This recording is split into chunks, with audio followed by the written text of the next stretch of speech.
प्रश्न संख्या 87। ये पंक्तियां किस निबंधकार की हैं? कहते हैं दुनिया बड़ी भुलक्कड़ है, केवल उतना ही याद रखती है जितने से उसका स्वार्थ सधता है, बाकी को फेंक कर आगे बढ़ जाती है। विद्यानिवास मिश्र, रामचंद्र शुक्ल, कुबेरनाथ राय या हजारी प्रसाद द्विवेदी? सही उत्तर है हजारी प्रसाद द्विवेदी। ये पंक्तियां आचार्य हजारी प्रसाद द्विवेदी द्वारा रचित निबंध अशोक के फूल से उद्धृत हैं। ये निबंध इनके निबंध संग्रह अशोक के फूल में पहले स्थान पर संकलित है। ये संग्रह सन 1948 में प्रकाशित हुआ था। इसमें कुल 21 निबंध संकलित हैं। अशोक के फूल निबंध से कुछ महत्वपूर्ण उद्धरण इस प्रकार हैं। बहुत सोच समझकर कंदर्प देवता ने लाखों मनोहर पुष्पों को छोड़कर सिर्फ 5 को ही अपने तुणीर में स्थान देने योग्य समझा था। एक ये अशोक ही है। लेकिन पुष्पित अशोक को देखकर मेरा मन उदास हो जाता है, इसलिए नहीं कि सुंदर वस्तुओं को हतभाग्य समझने में मुझे कोई विशेष रस मिलता है। कुछ लोगों को मिलता है, वे बहुत दूरदर्शी होते हैं। जो भी सामने पड़ गया उसके जीवन के अंतिम मुहूर्त तक का हिसाब वे लगा लेते हैं। मेरी दृष्टि इतनी दूर तक नहीं जाती, फिर भी मेरा मन इस फूल को देखकर उदास हो जाता है। ऐसा तो कोई नहीं कह सकेगा कि कालिदास के पूर्व भारतवर्ष में इस पुष्प का कोई नाम ही नहीं जानता था, परंतु कालिदास के काव्यों में ये जिस शोभा और सौकुमार्य का भार लेकर प्रवेश करता है वो पहले कहाँ था। उस प्रवेश में नववधु के गृह प्रवेश की भांति शोभा है, गरिमा है, पवित्रता है और सुकुमारता है।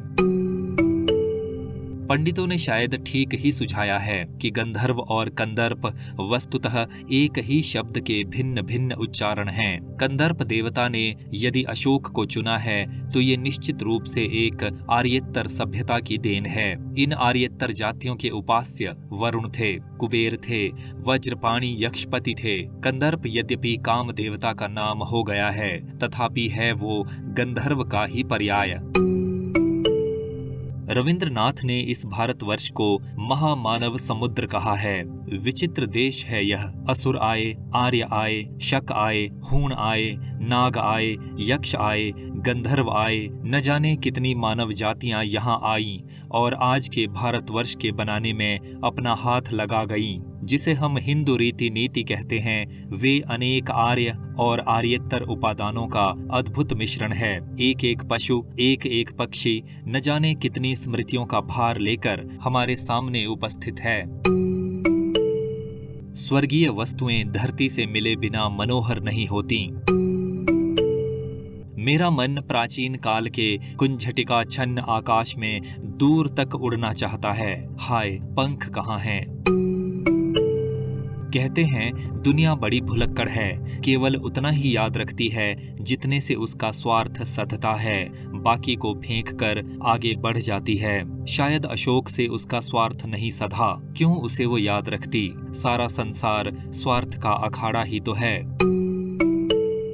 मनुष्य की जीवनी शक्ति बड़ी निर्मम है। वो सभ्यता और संस्कृति के वृथा मोहों को रौंदती चली आ रही है। न जाने कितने धर्माचारों, विश्वासों, उत्सवों और व्रतों को धोती बहाती ये जीवन धारा आगे बढ़ी है। संघर्षों से मनुष्य ने नई शक्ति पाई है। हमारे सामने समाज का आज जो रूप है वो न जाने कितने ग्रहण और त्याग का रूप है। देश और जाति की विशुद्ध संस्कृति केवल बाद की बात है। सब कुछ में मिलावट है, सब कुछ अविशुद्ध है। शुद्ध है केवल मनुष्य की दुर्दम जिजीविषा, यानी जीने की इच्छा।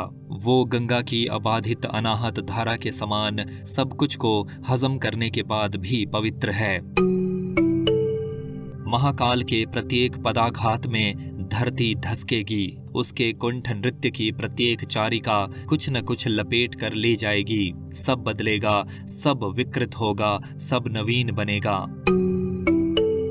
पंडिताई भी एक बोझ है, जितनी भी भारी होती है उतनी ही तेजी से डुबाती है। जब वो जीवन का अंग बन जाती है तो सहज हो जाती है, तब वो बोझ नहीं रहती।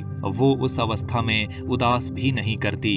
कहीं अशोक का कुछ भी तो नहीं बिगड़ा है, कितनी मस्ती में झूम रहा है। कालिदास इसका रस ले सके थे अपने ढंग से, मैं भी ले सकता हूँ अपने ढंग से। उदास होना बेकार है।